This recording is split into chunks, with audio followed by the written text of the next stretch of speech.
오늘 우리 하나님의 말씀 시편 3편의 말씀을 가지고 오늘 여러분과 함께 말씀을 나누도록 하죠.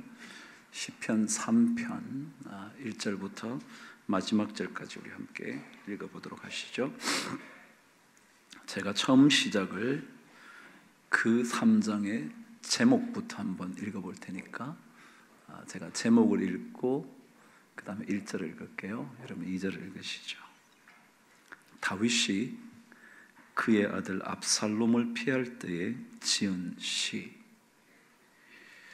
여호와여, 나의 대적이 어찌 그리 많은지요.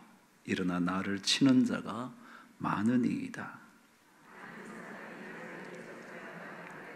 그는 하나님께 구원을 받지 못한다 하나이다. 셀라. 여호와여, 주는 나의 방패시요 나의 영광이시요 나의 머리를 드시는 자이시니이다.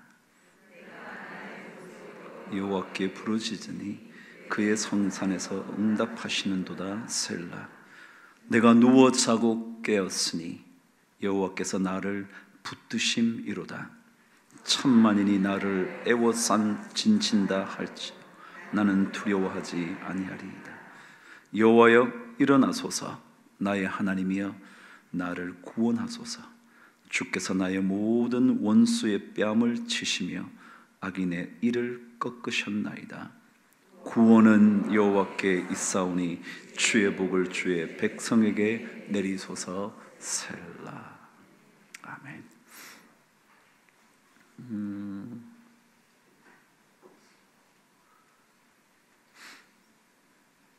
오늘 제가 본문 말씀을 읽기 전에 그 시편 3편의 배경을 제가 읽어드렸어요.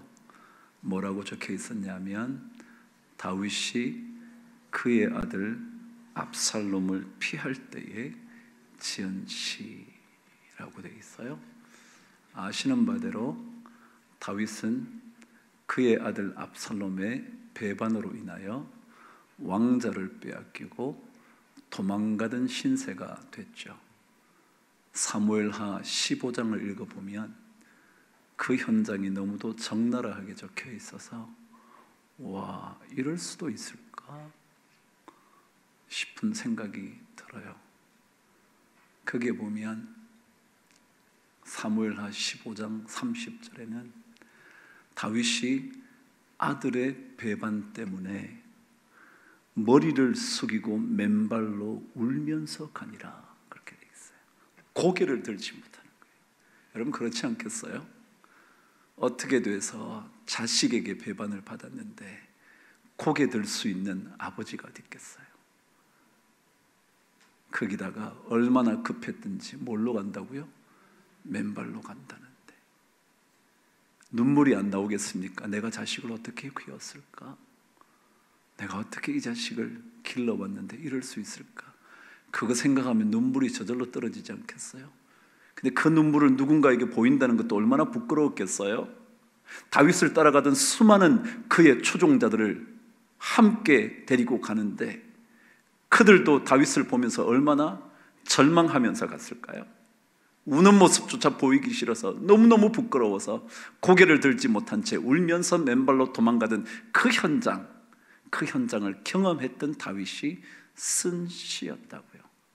아마도 그 경험을 한 이후에 곧장 적었을 가능성이 많겠죠.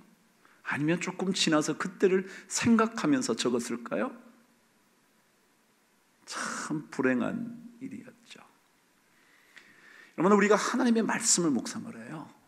근데 이 말씀이 여러분과 제 삶에 정말 영향력이 있는가? 아니면 오늘 수요일이니까, 주일이니까, 그리고 새벽 예배가 있으니까 나와서 듣게 되는 말씀 중에 하나일까? 아니면 정말 이 하나님의 말씀이 나의 삶 속에서 막 작동하는 능력이 되는가? 옛날 사람들은요, 이런 얘기를 한 적이 있었어요. 자녀들에게 황금 한 바구니를 물려주는 것보다 차라리 경전 하나를 물려주는 게 낫다. 그래서 다시 말하면 이렇게 돼 있어요. 황금이 가득 찬 바구니를 아들 자녀들에게 넘겨주고 물려주는 것은 한 권의 경전을 주는 것만 같지 못하다 그랬어요.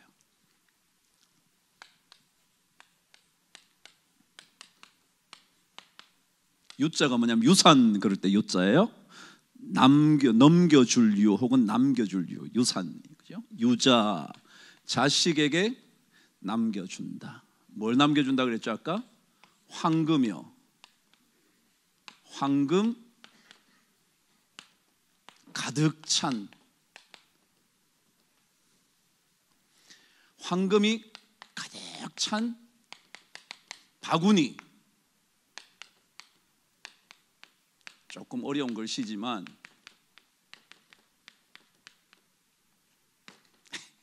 이게 영자예요. 영자, 바구니 영자인데요. 자식에게 물려준다. 황금이 가득한 바구니를 물려주는 것이 불여 같지 않다. 그것보다 못하다. 일경 하나의 경전을 넘겨주는 것보다 못하다. 저는 이때 경을 우리 뭐라 그래요? 성경이라 그러죠. 그죠? 거룩한 하나님의 말씀이 담긴 경전. 그러죠? 옛 사람들도요, 자식들에게 황금 한 바구니를 물려주는 것보다 좋은 경전 하나 물려주는 게 더 낫지 라고 생각했대요. 우리 예수 믿는 사람들이 혹시라도 내 자녀에게 정말 이 정도는 물려주고 싶다 생각이 드실 때 한 번 더 고민하세요.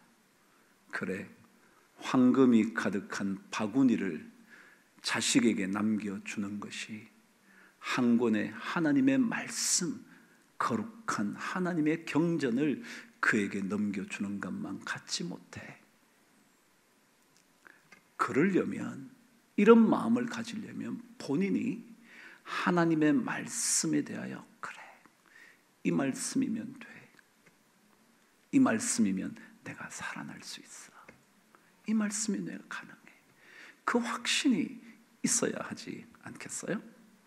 그 확신이 없이 어떻게 자녀들에게 황금 한 방울이보다 하나님의 말씀 넘겨주는 게 낫겠다고 말할 수 있겠냐고요.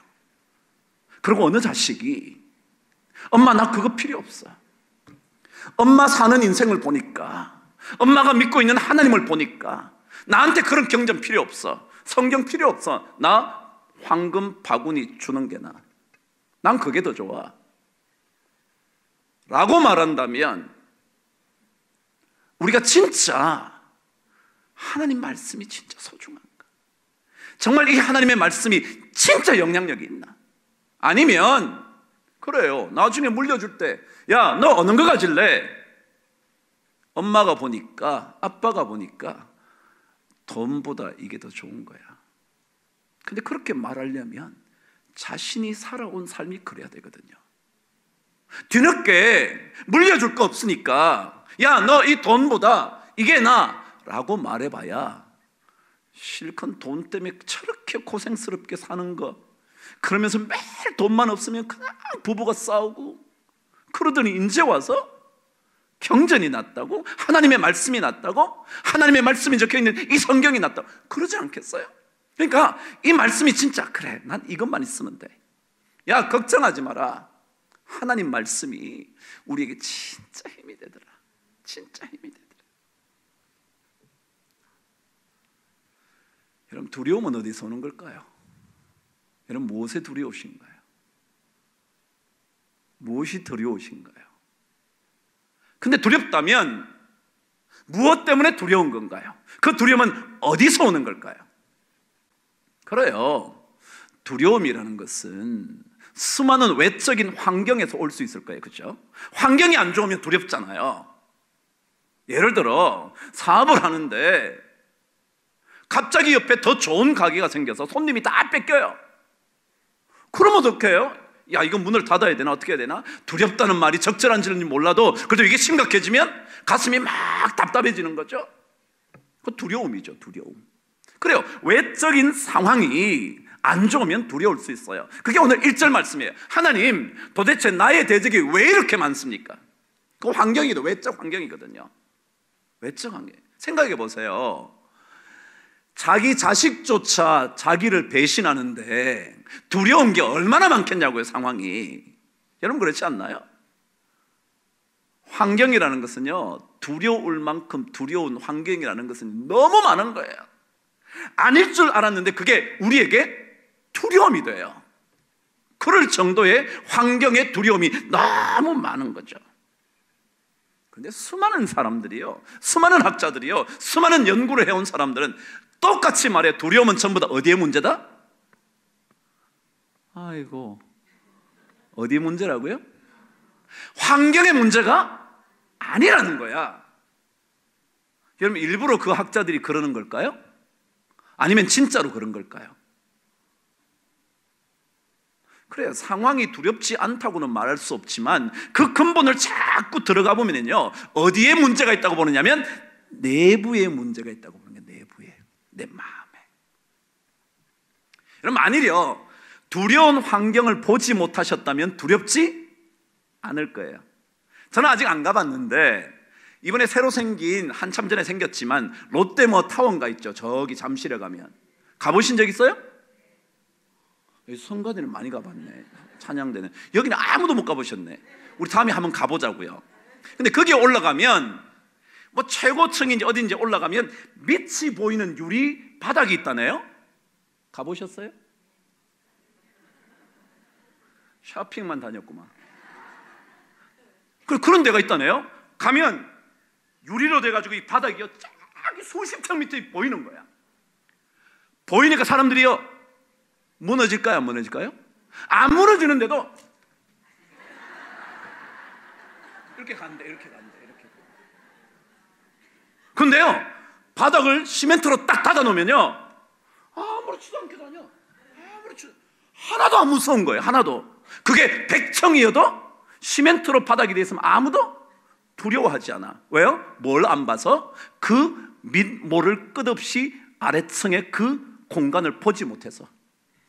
그러니까 안 보면 뭐예요? 두렵지 않을 수 있어요. 근데 우리는 환경을 자꾸 보거든요. 보니까 뭐 한다고요? 두려운 거예요. 그렇죠. 그래, 그렇게 본다면 분명히 학자들이 내부의 두려움이 자리 잡고 있다는 말이 맞을 거예요. 물론 외부에도 두려움이 있을 수 있다니까요. 자식조차 배반하니까 그게 어떻게 두려움이 안 되겠냐고요. 언제 저 사람이 배반할지 모르는데 왜 두려움이 안 되겠냐고요. 되긴 되겠지만 그럼에도 불구하고 진짜 문제는 어디에 있다고요? 안에 있다, 안에 있다. 근데 또 한 가지 제가 언젠가 질문한 적이 있어요, 여러분. 왜 두려운 줄 아세요? 그것은요, 두려움을 이길 수 있는 뭐가 없어서? 힘이 없어서. 여러분, 두려움을 이길 수 있는 힘만 있다면요, 아무리 찾아온 들었대. 그럼 그렇지 않아요? 나 우리 저기 송 집사님 보면 부러워. 덩치가 좋잖아요. 그럼 이제 차를 타고 가다가 문제가 생겼어. 하나도 안 두려워. 내려도 저게 나한테 죽었다 그러고 이제. 근데요, 저는요, 덩치 큰 애가 딱 나오면 빨리 몰고 가버려. 두렵잖아요. 그게 뭐예요? 제가 뭐가 없어서? 힘이 없어서. 힘만 있다면 하나도 두렵지 않아. 두려움은요, 내부에 있는 것이기도 하지만 동시에 그 내부에 뭐가 없어서? 파워가 없어서. 내 안에 능력이 없어서 두렵지, 내 안에 능력만 있으면 가시큰 못해 그거. 그게 뭔 문제겠어요? 하나도 문제가 안 되지. 그래서 오늘 성경은 우리에게 그 모든 두려움을 이길 수 있는 내면의 힘이 어디서부터 오냐 말이죠. 내면의 힘이. 그게 어디서부터 오겠냐고. 오늘 성경은 3절에서 이렇게 말해요. 한번 읽어보실래요? 시작. 여호와여, 주는 나의 방패시요 나의 영광이시요 나의 머리를 드시는 자이시니이다 그랬어요. 다윗이 이 3절의 말씀을 하고 난 다음에 6절에 뭐라고 그러냐면, 천만인이 나를 애워싼다고 해도, 천만인이 나를 애워싸서 진을 친다고 해도 나는 뭐하지 않겠다고요? 왜요? 여호와 그분이 나의 뭐가 돼서? 방패가 돼서, 그분이 나의 영광이 되셔서 내 삶을 수치스럽게 만들어주지 않는 영광스럽게 만들어주시는 분이 되어서, 그리고 나의 뭐요? 머리를 틀어주시는 분. 제가 아까 그랬죠, 사무엘하 15장에 다윗이 어떻게 갔다고요? 맨발로 울면서 갔는데 뭐예요? 머리를 들지 못하고 가는 거예요. 이게 뭐예요? 부끄럽고 수치스러운 인생이죠. 근데 머리를 든다는 게 뭐예요? 영광스럽다는 거죠. 여러분, 우리 안에 뭐가 있어야 되느냐면요, 그래, 하나님이 지켜주는데 뭐. 여러분, 어리 없어요? 정말 자녀들에게, 야, 너 하나님 지켜주니까 괜찮아, 그게 뭐 문제야, 그게 뭘 그렇게 대수라고 그래 라고 말할 수 있다면 우리는 두려울 것 없을 거예요. 지난번에 제가 대신방을 작년에 했죠. 올해도 이제 봄이 되면 또 하겠죠. 그때 한 젊은 가정을 갔어요. 자녀들이 뭐 둘인지 하나인지 있었는데, 젊은 친구가 뭐 한 30대쯤 된 친구일 거예요. 어느 날 갑자기 저한테 오더니, 목사님, 서점에 갔다가 책을 한 권 샀어요. 목사님한테 드리고 싶어서 샀다는 거예요. 그럼 책을 보니까 제목이 뭐냐면, 사장하자. 아직 못 알아들으셨어요? 사장하자고. 직원하지 말고 뭐예요? 사장하자고. 근데 속으로, 내가 뭐 사업해야 되나? 목사 그만두려나 보다, 그 친구가. 저한테 목사가 좀 안 맞는지, 목사님 이제 그만하시고 사장이나 하셔 라고 그러는지, 하여간 그 책을 줬어요. 그리고 그분이 저자의 사인을 받아서, 저자가 투 황영택 목사님 어쩌고 저쩌고 뭐. 그러니까 누구냐면 서경석이라는 개그맨 같은 사람이 있죠. 그 사람의 책이었어요. 근데 그 사람이 우리나라 최고의 학교를 졸업한 사람이더군요. 그래도 아는지 모르겠네요. 최고의 학교라고 그러면 전부 다 어느 학교로 생각하나 봐요. 그 학교였어요. 그 학교 불문과 출신이었어요. 그러니까 공부를 꽤나 잘 한 것 같죠. 근데 그분이 늘 글을 쏘다가 뭐 그런 일 때문에 이렇게 그 자기 연예인 생활을 하다가 잘 못 쓰기도 하고 그러다가 최근에 책을 쓴 거예요. 근데 그 책은 뭐냐면, 한 10명 정도, 제 기억에 한 10명 정도의 막 자라나는 신생 기업들 중에 탁월한 기업들, 지금은 아직까지 뭐 대기업은 안 되어도 중소기업의 탁월한 친구들의 이야기를 적어놓은 거예요. 그 사장들을 만나서 한 거예요. 그 사장들을. 그 중에 한 이야기가 이런 사람의 이야기였습니다. 혹시 여러분들 이런 거 아시는지 모르겠는데, 비타민 하우스라는 회사를 아는지 모르겠는데요, 잘 모르시면 뭐 여러분이 조금 세상에 어둡다 이렇게 생각하시면 돼. 하여간 근데 유명하다는군요. 뭐 엄청 팔린 회사라는 거예요. 그러니까 자기가 비타민 회사를 세워서 엄청 팔았다는 거예요. 근데 그 사람의 얘기예요. 근데 이 사람은 가정이 참 어려워서 대학 다닐 때부터 신문팔이를 했답니다. 대학 다닐 때도 학비를 구할 수 없어요. 그러니까 대학 다니면 안 해본 아르바이트가 없다는 거예요. 여러분, 신문 파는 게 쉽나요? 차라리 돌리는 게 쉽지. 새벽에 아무도 안 볼 때 그냥 쭉 돌리면 쉬운데, 그냥 다니면서 신문을 파는 거예요. 파는 거예요. 그러니까 좀 부끄럽기도 하겠죠. 그런데 그분 얘기입니다.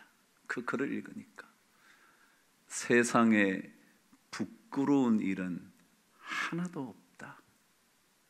아무리 하찮은 일이라도 자신의 일을 가장 소중하고 값지다고 생각해야 한다. 내 일을, 여러분이 하는 일을 부끄러워하지 말고 그 일을 잘 해내지 못하는 자신을 부끄러워해야 한다. 괜찮은 말이죠? 우리는요, 자기 하는 일이 다 부끄러워. 조금 시원찮은 직장에 들어가면 그게 부끄러워서 명함도 안 내밀어. 시장에서 일을 하시는 분은 자기가 직업이 뭐냐 그러면 말을 못해. 전부 다 자기 일에 부끄러운 거예요. 그런데 여러분, 세상에 부끄러운 일이라는 것은 하나도 없대. 오히려 부끄러워해야 할 일이 있다면 그 일이 아니라 그 일을 잘 해내지 못하는 뭐요? 내가 부끄러워야지. 나는 왜 이걸 못할까? 여러분, 이 사람도요, 제가 그랬잖아요. 일단은 마음의 문제라는 것을 알고 있었어요. 일이 부끄러운 게 아니고요, 사실은 내가 그걸 부끄러워해서 부끄럽다는 거지. 그렇지 않으면 아무렇지도 않아. 못해. 그렇다는 거예요. 참 신기하죠. 다윗은요, 뭘 알고 나니까 안 두려워졌냐 하면 하나님이 나를 지켜주시는 분, 보호막이 되어주시는 분, 나의 모든 어려움을 막아주시는 방패, 그리고 내 인생을 부끄럽게 만드시는 것이 아니라 나의 삶을 영광스럽게 만드시는 하나님, 그리고 내가 부끄러워서 고개를 못 드는데 남들에게 자랑할 게 아무것도 없어서 내 자식도 자랑할 게 없고 나도 배운 게 없고 집안도 지금 이 정도밖에 안 되고, 그러니까 막 아무 할 얘기 없어. 고개 들 것도 없는데 나의 머리를 드시는 자입니다. 제가 그랬죠, 이 시는요 언제 지어진 시라고요? 아들을 피해서 도망갈 때였어요.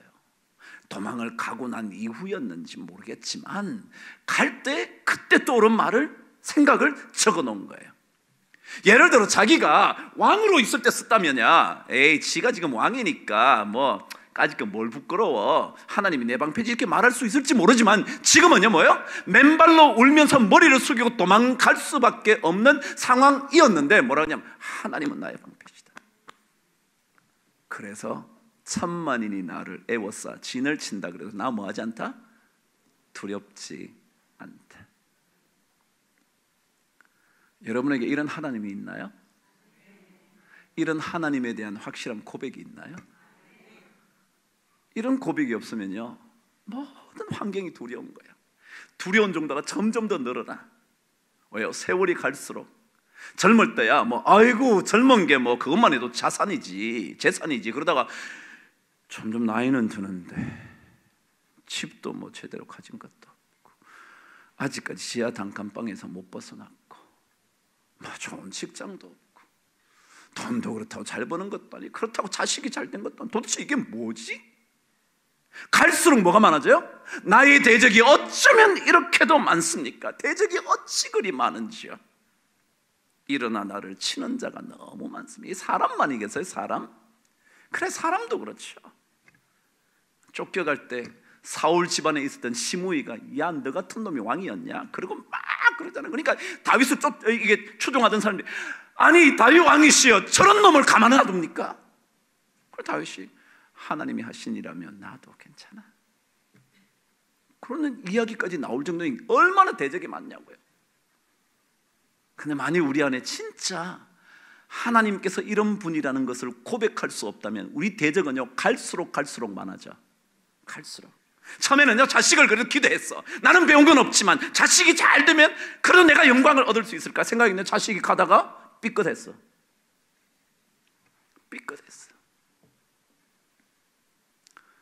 제가 책 하나를 읽었는데 옛날에 박모라는 살인자가 있었어요. 누구를 죽였냐면 부모를 찔러 죽인 거예요. 그것도 몇 번을 찔러 죽였냐면 40번 넘게 찔러 죽였는데 아이고라는 소리가 저절로 나오죠. 이 아이가 어떤 아이였냐 하면 아버지가 장로였어. 장로인데 애가 공부를 안 하는 거예요. 얘가 그래도 신앙생활을 잘해야 되겠다 싶어서 예수 믿게 하고 이렇게 교회 열심히 다니고 막 그랬어. 근데 얘가 교회를 다니더니 하나님의 말씀을 들으면서 삶의 용기를 얻었어. 내가 열심히 공부했죠. 막 공부했어. 그래가지고 성적이 자꾸 올라가는 거예요. 고2를 마쳤는데 아버지가 성적이 자꾸 올라가는 이 자식이 될 것 같거든. 될 것 같으니까 아들을 부르다. 야, 너 고3 때는 교회 다니지 말고 공부 열심히 해라. 대학 가서도 뭐 할 수 있다? 교회 다닐 수 있다. 왜요? 자식이 공부를 못하다가 공부를 잘하니까 이제 가능성이 있어 보이는 거예요. 그래서 너 야 고3 때 교회 가지 마. 교회 가지 말고 그냥 열심히 공부해가지고 대학 들어가고 난 다음에 좋은 대학 들어가서 너 교회 다니면 돼. 근데 그랬대. 아빠, 내가 주중에 내가 열심히 할게. 그리고 주일날 교회 가서 내가 잘 섬겨 열심히 할게. 안 된다는 거야. 안 된다는 거야. 아버지가 장로인데 안 된다는 거야. 그러면서 자꾸 그 교회에 이제 이미 학생부를 했으니까 뭐 친구들도 있고 그러니까 이사를 가버렸네. 공부를 제대로 했을까요? 안 했을까요? 안 했어. 고3 때 공부를 안 하면서 점점 더 삐뚤어져 나가기 시작했어. 그러니까 이 아버지가 걱정이 되니까 유학을 보낸 거예요. 유학을 보냈는데 그런 자식이 유학 가면 잘할까요? 마약에 손을 대고 완전 폐인처럼 된 거예요. 그래서 아버지가 그런 거예요. 너 같은 놈 내 호적에서 파버릴 거야. 그 얘기 듣고 이 아들이 와가지고 아버지 찔러 죽여버린 거예요. 여러분, 믿어지는 얘기인가요? 이게 제가 박모모라는 사람의 이야기였어요. 여러분, 진짜 우리가 하나님 말씀을 읽으면서 그래, 하나님이 우리를 막아주시는 방패야. 하나님이 우리의 영광을 주실 수 있는 분이야. 그분이 내 부끄러운 머리를 들게 해주시는, 내 머리를 드시는 이신이다 라고 말할 수 있는 거야. 그래서 천만인이 나를 애워싸 진을 칠지라도 나는 두렵지 않다고 말할 수 있는 진짜 그런 믿음이. 그거 아니면 두려움을 이길 길이 없어요. 길이 없어, 길이.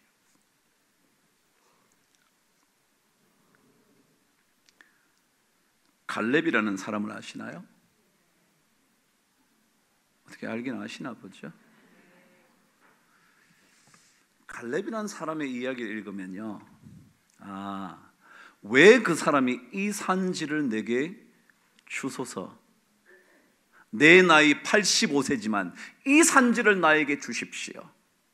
내가 그 예전 수십 년 전에 광야에서 지나올 때 그때만큼이나 아직까지 힘이 있사오니 나에게 주십시오 라고 그럴 수 있었는지 여호수아서는 기록하고 있어요. 아무튼 오늘 제가 말씀을 여러분에게 드렸는데, 이 갈렙이 그러면 왜 그런 말을 할 수 있었을까? 그걸 여러분 14장을 읽어보면요, 갈렙은 이런 고백을 할 수 있는 사람이었기 때문에 산지든지 뭐든지 아무 문제 없어요. 산지를 줘도 괜찮고요, 이걸 줘도 괜찮고 저걸 줘도 괜찮아. 우리 그런 믿음으로 사시게 되기를 바랍니다.